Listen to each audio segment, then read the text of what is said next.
I pozdrav, veliki pozdrav ljudi, danas sam samo se htio da snimim jedan klip. To sam snimim klip o kome sam htio da vam kažem zašto dugo nema videa. Jednostavno nemam nešto vremena da snimam, a i dugo sam tražio program sa kojim da snimam.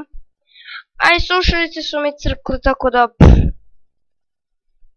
nisam baš nešto kako treba.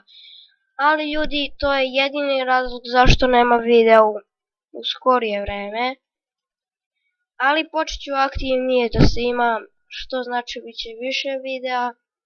Ovaj video će da izađe vrlo brzo zato što sam htio na brzinu da ga snimim i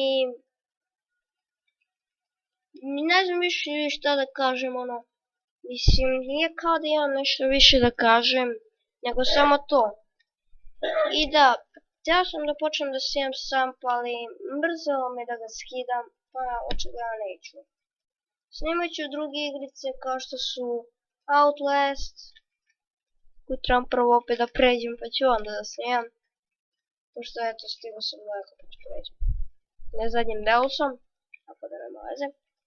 Snimat ćemo to, snimat ćemo GTA 5, jer uskoro stiže grafa, tako da bit će te igrice. Minecraft, u stvari Minecraft mi se ne igra više.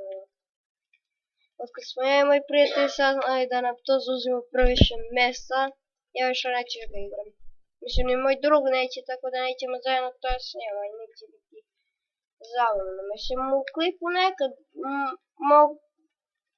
mislim da ću pokušati da nagovorim. Ali inače, to je bilo to što se tiče ovog klipa. Nadam se da ste uživali, ali znam da niste, tako da nema veze. Ćus! To ćus.